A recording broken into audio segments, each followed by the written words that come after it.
महानाश की तैयारी। हस्तिनापुर से लौटकर श्री कृष्ण ने जब पांडवों को वहां का हाल सुनाया तो युधिष्ठिर गंभीर हो गए। बोले, लगता है हमारे कुल का दुर्भाग्य अपने चरम बिंदु तक पहुंचे बिना अब मानेगा नहीं। ऐसा लगता है कि दुर्योधन युद्ध के लिए वैसे ही मचल उठा है जैसे अबोध बच्चा दहकते अंगारों से आकर्षित होकर उससे खेलने के लिए मचल उठता है। आप भी जलेगा और सारे घर को जलाएगा। हे कृष्ण, मैं बड़ा दुखी हूँ। मेरे मन में इस समय जहाँ न्याय और कर्तव्य की पुकार उठ रही है, वहीं इस महानाश की गहरी आशंकाओं से भरकर मेरा जी ये भी चाहता है कि वैराग्य धारण करके कहीं तप करने चला जाऊं, इस कुलघात के पाप से बच जाऊं। श्री कृष्ण बोले, भाई, आप जैसे उदार हृदय वाले मनुष्य के मन में इस तरह का उहापोह होना स्वाभाविक है, परंतु बुद्धिमान मनुष्य ऐसे अवसरों पर जो काम करते हैं वही आप भी कीजिए, यही मेरी सलाह है। युधिष्ठिर गहरे विचार में पड़ गए। फिर बोले, तुम ठीक कहते हो कृष्ण। बुद्धिमान मनुष्य ऐसे कठिन अवसर पर हाथ धरे बैठे रहना पसंद नहीं करता, वो कर्तव्य करता है। हे केशव, हे देवकी नंदन, मैं अपना मन सब तरह से पौढ़ा कर चुका हूँ। ये युद्ध केवल मेरे राजपाट जीतने के लिए नहीं हो रहा, वरन एक ऐसी शासन पद्धति के लिए हो रहा है जिसमें लोग अधिक सुखी, संपन्न और सुरक्षित हो सकते हैं। हमारे सामने महानाश तो अवश्य आने वाला है, पर हमें ये नहीं भूलना चाहिए कि उसके बाद निर्माण का एक महान युग भी आ सकता है। हे केशव, इस युद्ध को यदि हम अपने लिए न लड़कर नए भारत के निर्माण के लिए लड़ेंगे तो मेरा विश्वास है कि जीत हमारी होगी। कृष्ण से ये कहकर युधिष्ठिर अर्जुन की ओर देखकर बोले, अर्जुन, मैं चाहता हूं कि कुरुक्षेत्र के मैदान में युद्ध के मोर्चे बांधना आरंभ कर दो। इस बात का ध्यान रखना कि जिस जगह मोर्चे बांधे जाएं और हमारी सेनाओं के पड़ाव पड़े, वो जगह न तो किसी मंदिर या पूजा का स्थान हो और न ही कोई मसान के पास हो। इस बात का भी ध्यान रखना कि तुम्हारी सेनाएं शत्रुओं के आक्रमणों से अपना बचाव करते हुए उन्हें मारने के अधिक अवसर पा सकें। धर्मराज युधिष्ठिर के आज्ञा देते ही सेनाओं में जोश उमड़ने लगा। जासूसों और संदेशियों के पैरों में जैसे बिजली लग गई। सारे उत्तर भारत में फैली हुई अपने पक्ष की सेनाओं को युद्ध की मोर्चाबंदी के लिए आदेश भेजे गए।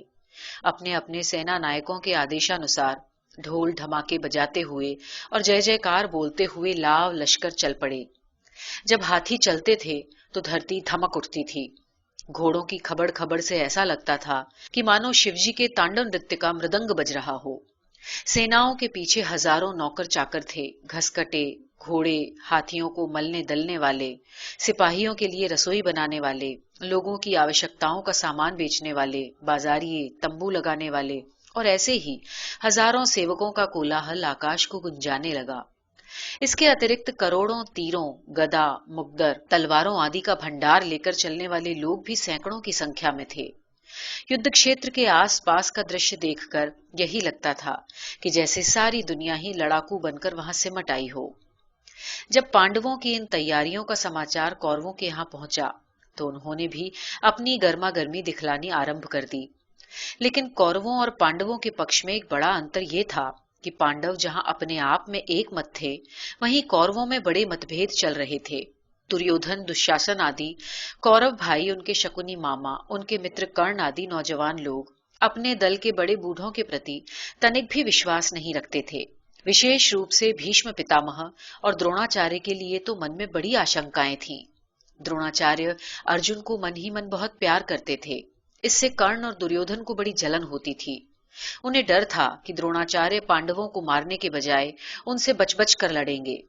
कौरवों के लिए ऐसी लड़ाई घातक सिद्ध होगी।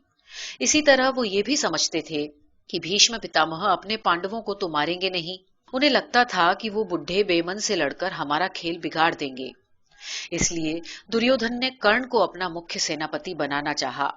जासूस ने यह खबर दी थी कि पांडवों ने द्रौपदी के भाई धृष्टद्युम्न को अपना प्रधान सेनापति बनाया है।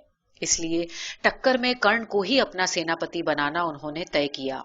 दुर्योधन ने कर्ण को बुलाकर कहा, तुम हमारे सेनापति बन जाओ। कर्ण बोला, मेरा कहा न तो पितामह मानेंगे और न अर्जुन के गुरु आचार्य द्रोण।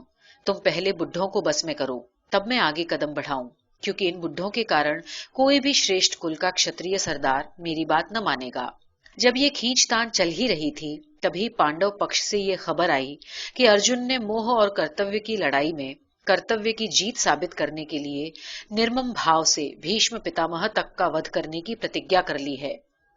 ये सुनकर दुर्योधन ने सोचा कि भीष्म पितामह को सेनापति बनाने के लिए राजी करने का ये उपयुक्त अवसर है। ये सोचकर दुर्योधन अपने भाइयों और कर्ण आदि के साथ पितामह के पास पहुंचे। उन्होंने उन्हें अर्जुन की प्रतिज्ञा सुनाकर कहा, हे पितामह, इस युद्ध का पहला सेनापति पांडव ने अपने साले को बनाया है और हम ये चाहते हैं कि कुरुवंश के वयोवृद्ध और सबसे अधिक पूज्य हमारे पितामह अर्थात आप ही हमारे सेनापति बने। सुनकर भीष्म ने एक क्षण तक अपने मन में विचार किया, फिर बोले, ठीक है, मैं तुम्हारे प्रस्ताव को स्वीकार करता हूं। ये कहकर अपने मातहत सेनापतियों का चुनाव करना आरंभ कर दिया। इस चुनाव में उन्होंने कर्ण का दर्जा ऊंचा न माना। कर्ण इससे तप उठा, बोला, पितामह, आप बिना किसी कारण मुझसे द्वेष रखते हैं। जब होता है तभी आप मुझ पर व्यंग बाण बरसाते हैं। आपने मुझे छोटा दर्जा दिया है, इसीलिए अब हमारी सेना के सब लोग मुझे उसी हैसियत का योद्धा समझेंगे। हे पितामह, मैं आपकी कुटिल चालों को खूब समझता हूँ। मैं जानता हूँ कि आप मेरे मित्र दुर्योधन के साथ छल कर रहे हैं। आप दुर्योधन के शत्रु हैं और पांडवों को प्यार करते हैं। सब जानते हैं कि मैं अकेला ही पांडवों की सारी सेना को तहस नहस करके उनके पांचों भाइयों का नाश कर सकता हूँ। इसलिए आपने जानबूझकर मुझे लड़वैयों की पिछली पंक्ति में रखा है। पितामह से ये कहकर कर्ण दुर्योधन की ओर घूमा और बोला, हे मित्र, हर तरह से तुम्हारा भला चाहने पर भी मैं तुम्हारे पितामह की मातहती में कदापि नहीं लड़ूंगा। पहले इन बुड्ढों की पोल खुल जाने दो। भीष्म पितामह जब युद्ध में मारे जाएंगे, तब मैं ये दिखला दूंगा कि तुम्हारा मित्र और शुभचिंतक ये कर्ण कितना शक्तिशाली है। कर्ण की इन जली कटी बातों से भीष्म पितामह को बड़ा क्रोध आया। उन्होंने कर्ण को खूब फटकारा। बात बिगड़ती देखकर दुर्योधन विनय पूर्वक बोला, हे पितामह, इस महासंकट के अवसर पर आप इन बातों को भूल जाएं, मेरा भला सोचें। आप दोनों महावीर हैं।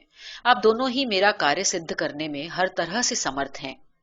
इसलिए मेरी प्रार्थना स्वीकार करके आप इस आपसी झगड़े को शांत कीजिए। बीच में केवल एक ही रात बाकी है। कल सवेरे से युद्ध छिड़ जाएगा। ऐसे कठिन समय में घर की फूट हमारे लिए अकल्याणकारी साबित होगी। दुर्योधन के इस विनय से पितामह का क्रोध शांत हुआ। असल में बात यह थी कि पितामह को कर्ण के पैदा होने का सारा हाल मालूम था। अपनी एक भतीज बहू के कुंवारेपन की संतान को वो सह नहीं पाते थे। कर्ण जबकि उनके पोते अर्जुन से द्वेष रखता था, इसलिए भी वे उसे सह नहीं पाते थे। अर्जुन उनका पोता था और कर्ण पाप की संतान। मन की ये बात उन्हें कर्ण के विरुद्ध बनाती थी। उनका ये भी ख्याल था कि अगर दुर्योधन को कर्ण न मिला होता तो वो शायद पांडवों से लड़ने में घबराता। भीष्म पितामह महापुरुष होते हुए भी न्याय और मोह की खींचातान में फंस गए। यही हाल द्रोणाचार्य का भी था। जब सारी तैयारियां हो गईं, तो दुर्योधन ने उलूक नामक एक बुद्धू किस्म के नौकर को शांति दूत बनाकर पांडवों के पड़ाव में भेजा। उलूक ने जाकर युधिष्ठिर से कहा कि हमारे महाराजा दुर्योधन बड़े उदार हैं। उन्होंने कहलाया है कि आप लोग उनसे लड़ाई का विचार छोड़ दें। उन्होंने कहा है कि हमारे वीरों के सामने आपके सिपाही भुट्टों की तरह भुन जाएंगे और आप पांचों भाइयों की बोटियां बोटियां काट डाली जाएंगी। युधिष्ठिर ने यह सुना और मुस्कुरा उठे। उन्होंने भी उलूक को ऐसा ही ढोंग भरा उत्तर दिया। कहा, हे उलूक, तुम जाकर अपने मालिकों से कहो कि पांडवों को अपने कौरव भाइयों की बड़ी चिंता है। जैसे भड़भुंजे के भाड़ में लैया चने भूंजे जाते हैं, वैसे ही हमसे लड़कर हमारे कौरव भाई भुन जाएंगे। हे उलूक, तुम दुर्योधन से ये भी कहना कि शांति का ये बगुला भक्ति वाला प्रस्ताव लेकर उन्होंने तुम्हें क्यों भेजा। आप ही यहाँ चले आते। तुम तो केवल नाम के ही उलूक हो, पर दुर्योधन तो हर काम से उल्लूपन साबित करता है। उलूक से ये बातें सुनकर दुर्योधन और उसके भाई तप गए। फिर उन्होंने लड़ाई के कुछ नियम बनाए, जिस पर दोनों पक्षों ने विचार कर समझौता किया। शर्तों में सबसे बड़ी बात यह थी कि हर दिन सूर्यास्त के बाद लड़ाई समाप्त हो जाया करेगी। उसके बाद रात भर दोनों पक्षों के लोग आपस में दोस्ती और भाईचारे का नाता निभाएंगे। युद्ध का आरंभ। सवेरा हुआ। दोनों पक्षों में देवताओं की पूजा हुई और दुर्गा भवानी को विजय देने के लिए मनाया गया। आमने सामने मैदान में सेनाएं डट गईं।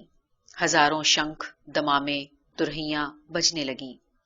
मारू बाजे सुनकर हाथी चिंघाड़ उठे और दोनों पक्षों के सिपाहियों ने हजारों कंठों से जय जयकारें कर कर आकाश गुंजा दिया। हर सैनिक टुकड़ी के सेना नायक अपने अपने शब्दों से सैनिकों को जोशीला बढ़ावा दे रहे थे। सेनापति भीष्म और सेनापति धृष्टद्युम्न अपनी अपनी सेनाओं का निरीक्षण कर रहे थे। इसी समय अर्जुन ने श्री कृष्ण से कहा, हे सखा, जब तक ये प्रारंभिक तैयारियां चल रही हैं, तब तक आओ हम दोनों लोग सेनाओं के बीच में खड़े होकर दोनों ओर की तैयारियों का निरीक्षण करें। तुम मेरे रथ को दोनों सेनाओं के बीच में ले चलो। सारथी श्री कृष्ण ने वैसा ही किया। रथ पर खड़े होकर अर्जुन अपने चारों ओर का दृश्य देखने लगे। उनके चारों ओर आदमियों, हाथियों, घोड़ों और रथों का जंगल खड़ा था। जय जयकारों और ढोल दमामों की आवाजों के सामने कान पड़ी बात तक सुनाई न देती।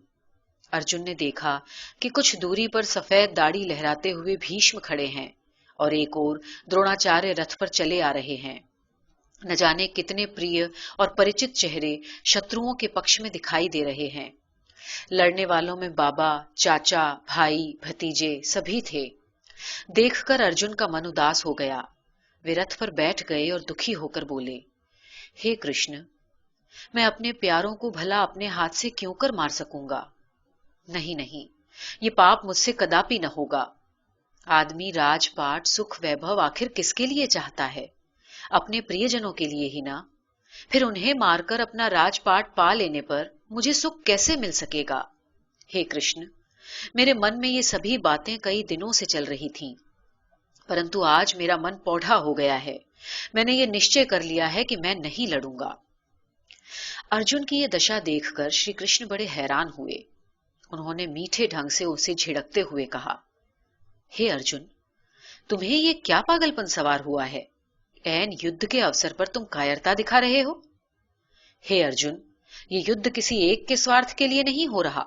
ये दो सिद्धांतों की लड़ाई है, और जब सिद्धांतों पर लड़ाई होती है तब केवल कर्तव्य का ही ध्यान रखा जाता है। तुम समझते हो कि ये तुम्हारे हाथों मारे जाएंगे। तुम्हारे सोचने का ये दृष्टिकोण ही गलत है। याद रखो, जिसका सिद्धांत ऊंचा होता है उसका कर्तव्य भी श्रेष्ठ होता है। चाहे भीष्म हो या कौरव पक्ष का कोई और, जो भी तुम्हारे हाथों से मरेगा, सच पूछो तो वो पहले ही मर चुका है। ये लोग झूठ का साथ दे रहे हैं, इसलिए सिद्धांतहीन हैं। सिद्धांतहीनों और गलत सिद्धांत वालों का नाश हुए बिना सच्चे सिद्धांतों की प्रतिष्ठा कभी हो ही नहीं सकती। इसलिए हे पार्थ, व्यर्थ की चिंताएं छोड़ो और अपने कर्तव्य का पालन करो। कर्तव्य का पालन करते समय मनुष्य को राग, द्वेष, माया, मोह इन सब से दूर रहना चाहिए। कर्म करो अर्जुन, कर्म करो। उसके फल की चिंता न करो। उठो और अपना शंख घोष करो। तुम्हारे शंख फूंकते ही तुम्हारी सेना में प्राणों की लहर दौड़ जाएगी। श्री कृष्ण के विचारपूर्ण उत्तेजक उपदेश सुनकर अर्जुन का मन सावधान हो गया। भीष्म युधिष्ठिर की भेंट। कृष्ण जब अर्जुन को अपने सुंदर उपदेशों से प्रेरित कर रहे थे, तभी उन्होंने देखा कि धर्मराज युधिष्ठिर अपने अस्त्र शस्त्र, कवच इत्यादि उतारकर पांव पैदल कौरवों की सेना की ओर चले जा रहे हैं। भीम, नकुल, सहदेव आदि भाई और दूसरे सामंत लोग आश्चर्य से तमाशा देखने लगे। सभी को ये हैरानी हो रही थी कि धर्मराज को आखिर ये पागलपन क्या सूझा। भीम आदि भाइयों ने धर्मराज से पूछा भी, पर उन्होंने कोई उत्तर नहीं दिया। वो आगे आए तो अर्जुन ने भी आश्चर्य से अपने बड़े भाई को कौरव पक्ष की ओर जाते हुए देखा और वो एकाएक कह उठे, धर्मराज को ये क्या हो गया? ऐसे दीन भाव से वो कहां जा रहे हैं? सुनकर श्री कृष्ण हंसने लगे। उन्होंने कहा, अर्जुन, इतने वर्षों तक साथ साथ रहकर भी तुम अपने बड़े भाई का मन नहीं पहचान पाए। वे श्रेष्ठ संस्कृति के पुजारी हैं। कोई भी शुभ काम करने से पहले वे भला अपने पूज्य बड़े बूढ़ों के चरण छूकर उनसे आशीर्वाद पाए बिना क्यों कर आगे बढ़ सकते हैं? युद्ध की गर्मा गर्मी में भी शुद्ध संस्कारों का विनय पूर्वक पालन करना कोई हमारे बड़े भाई धर्मराज युधिष्ठिर से सीखे। युधिष्ठिर को अपनी ओर दीन भाव से आते देखकर कौरव सेना अचंभे से बंध गई। बहुत से मूर्ख ये कहकर खुशी मनाने लगे कि हमारे बल को देखकर धर्मराज की अकल ठिकाने लग गई है। वो देखो, दांतों में तिनका दबाए हुए वो हमारी शरण में चले आ रहे हैं। युधिष्ठिर सीधे भीष्म पितामह के पास पहुंचे। उन्होंने बड़ी श्रद्धा पूर्वक उनके पैर छूकर अपने हाथ जोड़े और फिर कहा, हे महाबली पितामह, हम लोग आपसे युद्ध करने जा रहे हैं। इसके लिए मैं आपकी आज्ञा और आशीर्वाद मांगने आया हूँ। ये सुनकर पितामह गदगद हो गए। उन्होंने युधिष्ठिर को कलेजे से लगा लिया और कहा, बेटा युधिष्ठिर, तुम्हारा धर्म भाव देखकर मैं बहुत प्रसन्न हूँ। यदि तुम न आते तो मैं तुम्हें अवश्य शाप देता, पर अब मैं तुम्हें हृदय से आशीर्वाद देता हूँ और युद्ध करने की आज्ञा भी। मैं कौरव दरबार का एक सेवक होने के नाते अनुशासन में बंधकर भले ही उनके लिए लड़ूं, पर मैं जानता हूं कि न्याय तुम्हारे साथ है। मेरा आशीर्वाद है कि तुम्हारी जय हो। भीष्म पितामह से आशीर्वाद लेकर युधिष्ठिर फिर गुरु द्रोण और कृपाचार्य के पैर छूने गए। उन दोनों ने भी उन्हें शुभ आशीर्वाद दिया और द्रोणाचार्य ने कहा, हे युधिष्ठिर, मैं कौरव दरबार का नमक खाता हूं, इसलिए युद्ध क्षेत्र में तुम लोग मुझे कट्टर शत्रुओं के समान ही दिखलाई दोगे, परंतु युद्ध के बाद हर शाम को मैं ईश्वर से तुम्हारी ही जय मांगूंगा। जाओ और अपने पक्ष में खड़े होकर पूरे सैनिक भेष में युद्ध का शंख बजाओ। शंख घोष होते ही दोनों ओर से लाखों तीर सनसना उठे। रथों से रथ टकराने लगे और हाथियों से हाथी। तलवारें ऐसी चल रही थीं मानो बिजलियां कौंध रही हों।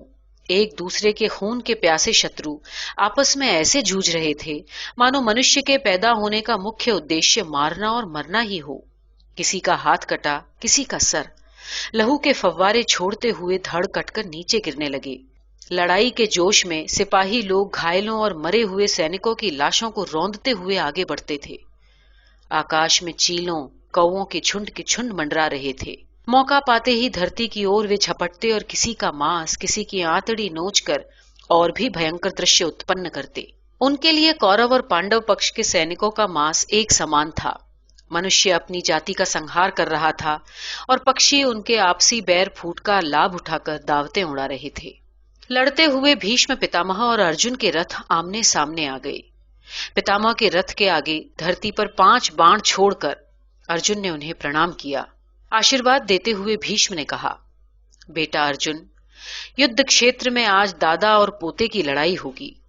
तू जवान और महाबली है, फिर भी अपने बूढ़े बाबा से लड़ते समय तुझे छठी का दूध याद आ जाएगा। फिर भी मैं हृदय से यही मानता हूं कि अपने पोते के हाथों मेरी मृत्यु हो और तेरी जय हो। ये कहकर पितामह ने अपना धनुष संभाल लिया। दोनों ओर से बाणों की बरसात होने लगी। जब तक दोनों आमने सामने रहे, कोई एक दूसरे को झुका न सका। युद्ध की आवश्यकता अनुसार जब मोर्चे बदले, तभी वे एक दूसरे से उस दिन के लिए अलग हुए। अर्जुन का बेटा नौजवान अभिमन्यु श्री रामचंद्र के वंशज अवध नरेश राजा वृहदनल से टक्कर ले रहा था। राजा वृहदनल से सामना होते ही उसने ऐसी बाण वर्षा की कि अभिमन्यु के रथ का झंडा कटकर गिर गया, साथ ही उसका सारथी भी मारा गया। जब अर्जुन ने ये देखा तो तब कर ऐसी घनघोर बाण वर्षा की कि वृहदनल का सारथी मारा गया और वो बुरी तरह से घायल होकर खुद ही अपना रथ हाँककर आगे को बढ़ा। एक मोर्चे पर भीम और दुर्योधन में ठन गई। दूसरे मोर्चे पर नकुल और दुशासन आपस में तलवारबाजी करने लगे। चारों ओर जय जयकार और हाहाकार ही मच रहा था। दोनों पक्षों के सैनिकों के लिए नौकर लोग पानी और शक्करपूड़ियां लिए हुए डोल रहे थे। सैनिक लड़ते लड़ते पीछे आते, नौकर उन्हें शक्करपूड़ी खिलाते, पानी पांडे पानी पिलाते और इस तरह ताजे होकर सैनिक मैदान में फिट डट जाते। युद्ध की भूमि में सैनिकों का भोजन ऐसे ही होता है। सूर्योदय से सूर्यास्त तक खूब घमासान युद्ध मचा। सैकड़ों मरे, हजारों घायल हुए। इस तरह भारत युद्ध का पहला दिन बीत गया। दूसरे दिन और भी घमासान लड़ाई हुई। पांडवों की सेना ने पराक्रम तो बहुत दिखलाया, लेकिन भीष्म पितामह के हाथों उनकी सेना का नाश बहुत हुआ। अर्जुन किसी और मोर्चे पर युद्ध कर रहे थे। जिधर अर्जुन लड़ रहे थे उधर कौरव सेना का सफाया हो रहा था। तीसरे दिन भीष्म ने पांडवों की सेना का बड़ा नाश किया। सबसे दुख की बात यह हुई, राजा विराट का बेटा राजकुमार उत्तर उस दिन घमासान युद्ध करने के बाद भीष्म पितामह के हाथों मारा गया। अपने साले की मृत्यु होने के कारण वीर अभिमन्यु को हार्दिक दुख हुआ। साथ ही साथ विराट के दूसरे पुत्र श्वेत को भी बहुत गुस्सा आया। इन दोनों नौजवानों ने और इनके साथ ही साथ भीम के राक्षस बेटे घटोत्कच ने ये प्रतिज्ञा की कि अगले दिन वे मिलकर कौरव सेना के वीरों से ऐसी घमासान लड़ाई लड़ेंगे कि उन्हें छठी का दूध याद आ जाएगा। अगले दिन का युद्ध बड़ा भीषण हुआ। सवेरा होते ही रण के बाजे और वीरों के शंख बजने लगे। हर वीर दूसरे वीर के शंख से अपना शंख अधिक जोर से फूंकता। इस तरह शंख और मारू बाजे बजाकर दोनों पक्ष के वीर अपने आप को हौसला देते हुए आपस में भिड़ गए। कहीं भीम और दुर्योधन में लड़ाई हो रही थी तो कहीं नकुल और दुशासन लोहे से लोहा टकरा रहे थे। युधिष्ठिर की लड़ाई अपने मामा मद्रराज शल्य से हो रही थी, लेकिन सबसे अधिक घमासान लड़ाई तो उस दिन पांडव पक्ष के नौजवान बहादुर ही लड़ रहे थे। भीम के बेटे घटोत्कच ने राक्षस राज अलम्बुश को घेर लिया। वो बड़ा क्रूर सैनिक था। पांडवों की सेना उससे बहुत परेशान थी। अब घटोत्कच के रूप में अलम्बुश को शेर का सवा शेर मिला। दोनों वीर एक दूसरे को देख देखकर हुंकारने लगे। ऐसी कठिन लड़ाई हुई कि अलम्बुश की आधी से अधिक सेना काट डाली गई। अलम्बुश उस दिन लड़ते लड़ते खींच गया। घटोत्कच उसे छोड़ता ही न था। ये देखकर राक्षस राज को बड़ा क्रोध आया। उसने झुंझलाकर घटोत्कच पर भयंकर बाण बरसाने आरंभ कर दिए। इससे घटोत्कच घबराया नहीं, वरन और भी जोश में आ गया। उसने इतनी फुर्ती से बाण बरसाए कि राक्षस राज अलम्बुश का सारा शरीर बिंध गया। उसका रथ टूटा, घोड़े और सारथी मारे गए। तब वो लहूलुहान होकर वहां से भागा। राजकुमार श्वेत ने सबसे प्रबल युद्ध किया। वो जिधर भी पहुंच जाता उधर ही कौरव सेना गाजर मूलियों की तरह कटने लगती। एक नौजवान ने बड़े बड़ों के छक्के छुड़ा दिए। ये देखकर स्वयं भीष्म पितामह को उससे लड़ने के लिए आना पड़ा। राजकुमार श्वेत ने भीष्म के रथ के पास पहुंचने तक ऐसे बाण मारे कि पितामह के रथ का झंडा कटकर गिर गया। भीष्म झुंझला उठे। उन्होंने प्रबल प्राण बरसाने शुरू किए, लेकिन श्वेत नौजवान होने पर भी कच्चा खिलाड़ी न था। निशाना साधकर उसने एक बाण ऐसा छोड़ा कि भीष्म पितामह का धनुष कटकर बेकार हो गया। और इसी बीच में श्वेत ने फुर्ती दिखलाकर पितामह के सारथी को मार डाला। पितामह क्रोध में आ गए। उन्होंने तुरंत ही दूसरा धनुष उठाकर बाण वर्षा आरंभ कर दी। परंतु नौजवान श्वेत उस दिन बूढ़े महारथी को मानो ये जतलाना चाहता था कि नए खून में बड़ा जोश होता है। उसने थोड़ी ही देर में भीष्म का रथ तहस नहस कर डाला। भीष्म पितामह तुरंत ही रथ से कूद पड़े और हाथ में तलवार लेकर झपटे। श्वेत भी कूदकर मैदान में आ गया। वो बड़ी ही बहादुरी से लड़ा। उसकी फुर्ती और बहादुरी देखकर लोग बाग दांतों तले अंगुली दबाने लगे। लेकिन भीष्म जैसा योद्धा, उसके सामने श्वेत बेचारा बहुत देर तक ठहर न सका। भीष्म पितामह के हाथों उसने वीरगति पाई। राजकुमार श्वेत के मरने पर पांडव पक्ष में बड़ी उदासी छा गई। राजा विराट के दोनों बेटे युद्ध में मारे गए। वैसे आज की लड़ाई में पांडव पक्ष के बहादुर जवानों ने बड़ी वीरता दिखलाई थी, लेकिन पिछले 2-3 दिनों में भीष्म ने पांडव सेना को बड़ा नुकसान पहुंचाया था। पांडव लोग उदास और चिंतित थे। भीम ने कहा, पितामह के मरे बिना हमारी जीत न होगी। अगर यही हाल रहा तो 2 ही 4 दिनों में हमारी सेनाओं का मनोबल टूटने लगेगा। हमें अर्जुन को बुलाकर पितामह को युद्ध से हटाने का प्रबंध करना चाहिए। युधिष्ठिर बोले, भीम, पितामह को मारना तुम्हारे और अर्जुन के लिए भी आसान नहीं है भाई। वे बूढ़े हुए तो क्या, वे ब्रह्मचारी हैं। उन्होंने परशुराम के आश्रम में धनुर्विद्या सीखी है। हाँ, भीष्म पितामह द्रौपदी के भाई शिखंडी से कभी नहीं लड़ेंगे। शिखंडी नपुंसक है, वे उसका मुंह देखना भी पाप समझते हैं। तो ठीक है, अर्जुन के रथ पर शिखंडी को भी बिठा दीजिए। आप अर्जुन को इसी ओर बुलवाइए। उसके सिवाय हम में से ऐसा कोई भी नहीं जो भीष्म पितामह के रण कौशल का उचित उत्तर दे सके। कृष्ण और अर्जुन आए, सारा हाल सुना। दूसरे दिन उन्होंने कृष्ण से कहा कि मेरा रथ आप पितामह के रथ के पास ले चलिए। उन्हें सामने देखकर अर्जुन ने उनके रथ के आगे 5 बाण धरती पर छोड़कर प्रणाम किया।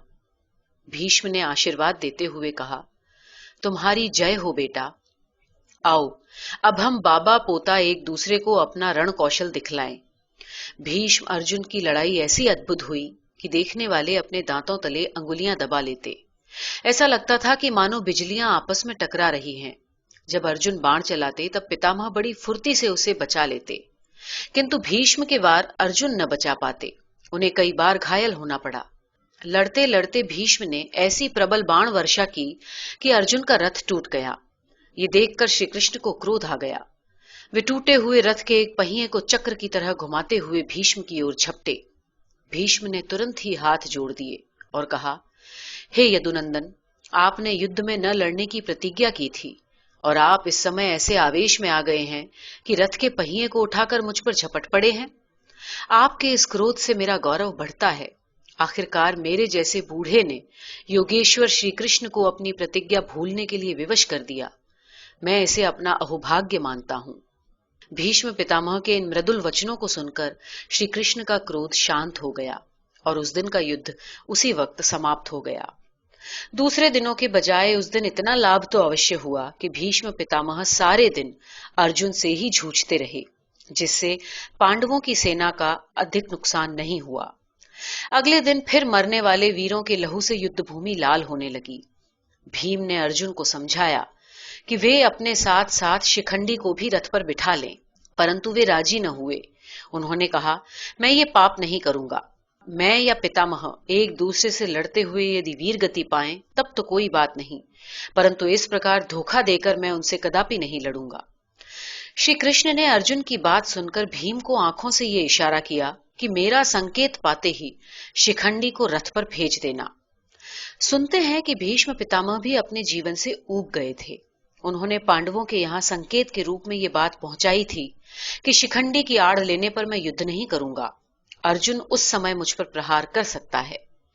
भीम और कृष्ण तो इस छल युद्ध के लिए राजी थे, क्योंकि स्वयं पितामह की भी ऐसी इच्छा थी, किंतु अर्जुन जैसा महावीर ऐसे छल युद्ध को कभी पसंद नहीं कर सकता था।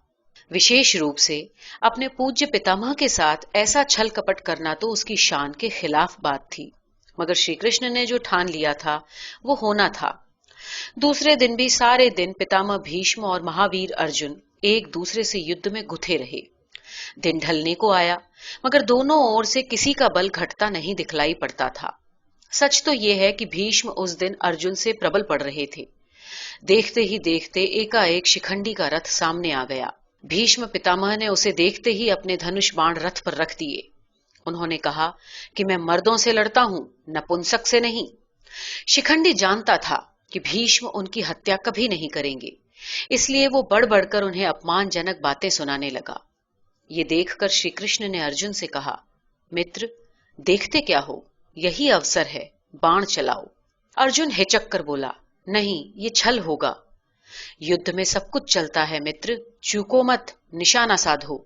श्री कृष्ण ने इस तरह अर्जुन को अपनी बातों से घेरा कि वो ना नहीं कर सके। उनका बाण छूटा और सीधा जाकर पितामह की छाती में बिंध गया। पितामह गिर पड़े। कौरव पांडव दोनों की सेनाओं में तहलका मच गया। पितामह दोनों के ही पितामह थे। कौरव पक्ष में घनघोर निराशा छा गई।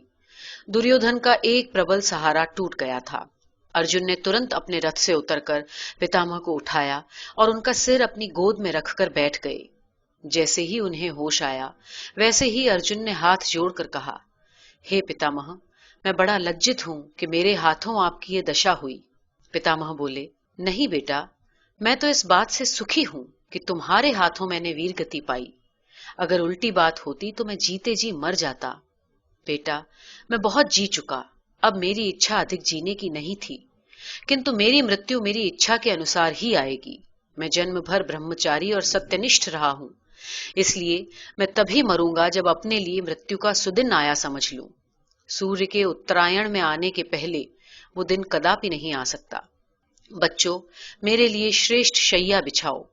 दुर्योधन ने नौकरों को पड़ाव से सोने का पलंग लाने की आज्ञा दी। भीष्म बोले, सोने की सेज नहीं, मुझे वीरों की सेज चाहिए। पितामह की ये बात और कोई न समझा, केवल अर्जुन ही उसे समझ पाया। उसने तुरंत ही धरती पर बाण मार मार कर शरशैया तैयार कर दी। देखकर भीष्म बहुत प्रसन्न होकर बोले, मेरे पौत्रों में अर्जुन ही मेरे मन की बात को समझ सकता है। अर्जुन, तुम मुझे अपने हाथों से उठाकर इसी शैया पर लिटा दो। अर्जुन ने पितामह की आज्ञा का तुरंत पालन किया। भीष्म बोले, मेरा सिर नीचे झुका हुआ है, बेटा उसे एक तकिया दो। अर्जुन ने 3 बाण मारकर उनके सिर को टेक दे दी। ठीक है, अब मैं सुख से मृत्यु का अंतिम क्षण आने तक हरिभजन करता हुआ पड़ा रहूंगा। तुम सब लोग जाओ। दुर्योधन, हो सके तो अब भी ये युद्ध बंद करवा दो, जन को महानाश से बचाओ। मैं अंतिम बार ये तुमसे कहता हूं, जैसी इच्छा हो वैसा ही करना, कहकर पितामह मौन हो गए। लेकिन दुर्योधन और उसके भाइयों के सिरों पर विनाश का भूत नाच रहा था। वे भला कोई सही बात सुन या मान सकते थे?